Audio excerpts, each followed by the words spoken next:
ओम शांति। सभी भाई बहनों को आज प्यारी बाबा के मधुर महावाक्य है 15/2/2025 प्रातः मुरली। ओम शांति। बाप दादा मधुर।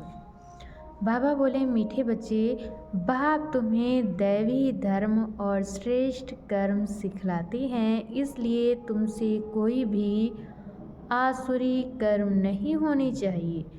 बुद्धि बहुत शुद्ध चाहिए। बाबा कहते, बाप तुम्हें दैवी धर्म और श्रेष्ठ कर्म सिखलाते हैं, इसलिए तुमसे कोई भी आसुरी कर्म नहीं होनी चाहिए। बुद्धि बहुत शुद्ध चाहिए। प्रश्न है, देह अभिमान में आने से पहले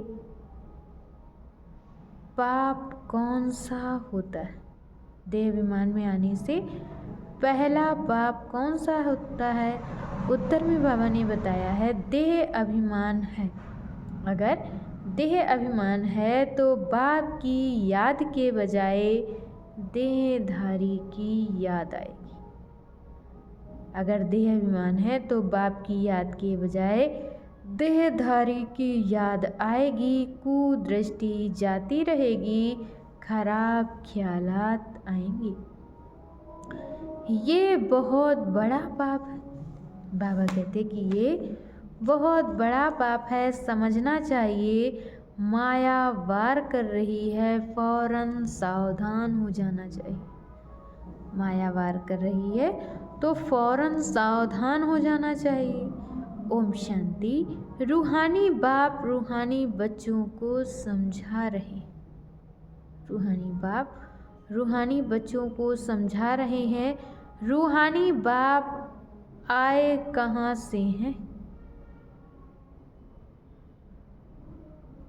रूहानी दुनिया से। रूहानी बाप आप कहाँ से आए हैं? रूहानी दुनिया से, जिसको निर्वाण धाम अथवा शांति धाम भी कहते हैं। लेकिन ये तो है गीता की बात। लेकिन बाबा कहते ये तो है गीता की बात। तुमसे पूछते हैं, यह ज्ञान कहाँ से आया? बोलो, यह तो वही गीता का ज्ञान है। उनसे बोलो कि यह तो वही गीता का ज्ञान है। गीता का पाठ चल रहा है और बाप पढ़ाते। भगवान वाच है ना, और भगवान तो एक ही है, वह है शांति का सागर। भगवान तो एक ही है, वह है शांति का सागर। रहते भी हैं शांति धाम में, जहाँ हम भी रहते हैं। बाप समझाते हैं कि ये है पति दुनिया। ये है पति दुनिया, पाप आत्माओं की तमो प्रधान दुनिया। तुम भी जानते हो बरोबर, हम आत्माएं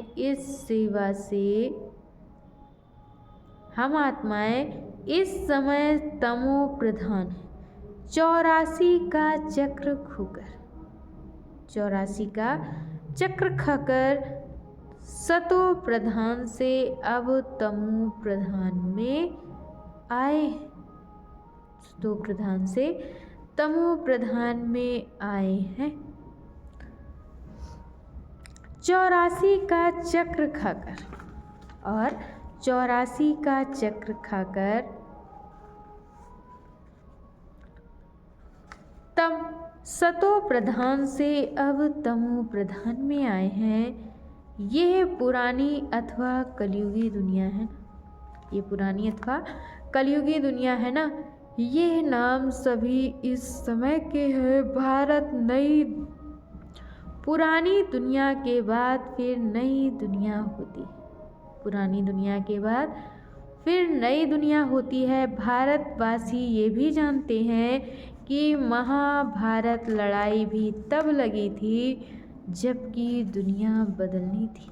महाभारत लड़ाई भी तब लगी थी जबकि दुनिया बदलनी थी। तब ही बाप ने आकर के राजयोग सिखलाया था। सिर्फ भूल क्या हुई? बाबा कहते सिर्फ भूल क्या हुई? एक तो कल्प की आयु भूल गए।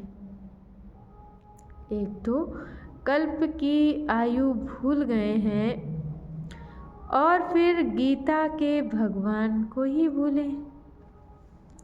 श्री कृष्ण को तो गॉड फादर कह नहीं सकते, श्री कृष्ण को तो गॉड फादर कह नहीं सकते। आत्मा कहती है गॉड फादर, तो वह निराकार हो गया, तो फिर वह निराकार हो गया। निराकार बाप आत्माओं को कहते हैं कि मुझे याद करो, मैं ही पतित पावन, मुझे याद करो, मैं ही पतित पावन हूँ, मुझे बुलाते भी हे पतित पावन।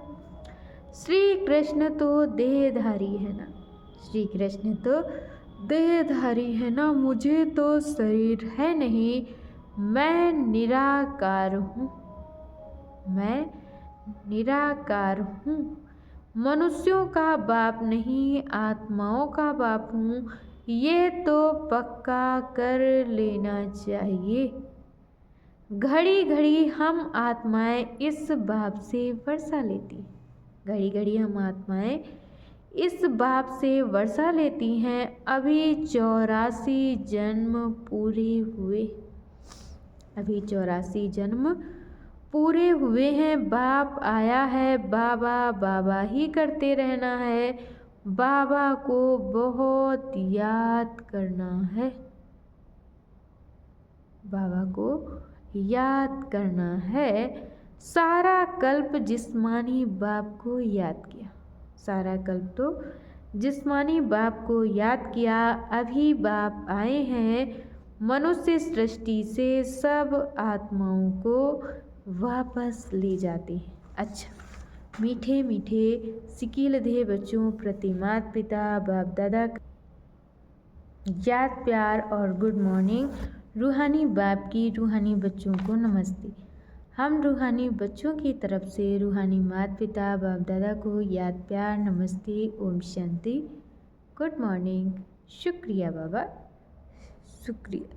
और बाबा ने आज मुरली में धारण करने के लिए मुख्य सार दिया है। पहला पॉइंट, कभी भी ऐसी हंसी मजाक नहीं करना है जिसमें विकारों की वायु हो। बाबा कहते कि कभी भी ऐसी हंसी मजाक नहीं करनी है जिसमें विकारों की भी बदबू हो।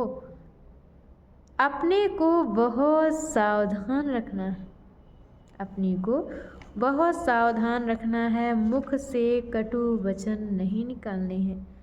दूसरे पॉइंट में बाबा ने बताया है आत्म अभिमानी बनने की बहुत बहुत प्रैक्टिस करनी है, आत्म अभिमानी बनने की बहुत बहुत प्रैक्टिस करनी है। सबसे प्यार से चलना है, कुदृष्टि नहीं रखनी है, सबसे प्यार से चलना है और कुदृष्टि नहीं रखनी है।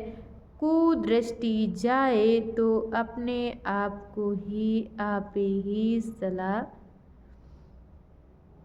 देनी है, कुदृष्टि जाए तो अपने आप को आपे ही सजा देनी है। और आज बाबा ने हम बच्चों को वरदान दिया है निरंतर याद और सेवा के बैलेंस से बचपन के नाज नखरे समाप्त करने वाले वानप्रस्थी भव। तो बाबा कहते छोटी छोटी बातों में संगम के, छोटी छोटी बातों में संगम के अमूल्य समय को जमाना, बचपन के अमूल्य समय को गंवाना बचपन के नाज नखरे हैं। अब ये नाज नखरे शोभते नहीं। बाबा कहते कि अब ये नाज और नखरे शोभते नहीं। वानप्रस्थ में सिर्फ एक ही कार्य रह जाता है, वानप्रस्थ में सिर्फ एक ही कार्य रह जाता है कि वानप्रस्थ में सिर्फ एक हवा जाएगी, फिर वह। तो बाबा कहते वानप्रस्थ में सिर्फ एक ही कार्य रह जाता है, बाप की याद और सेवा, इसके सिवाय और कोई भी याद ना है, इसके सिवाय बाबा कहते और कोई भी याद ना आए। उठो तो भी याद और सेवा, सो तो भी याद और सेवा निरंतर ये बैलेंस बना रहे। त्रिकालदर्शी बनकर बचपन की बातें व बचपन के संस्कारों को समाप्ति समारोह मनाओ, तब कहेंगे वानप्रस्थी। और आज की मुरली का स्लोगन है, सर्व प्राप्तियों से संपन्न आत्मा की निशानी है संतुष्टता। संतुष्ट रहो और संतुष्ट करो। अच्छा, ओम शांति।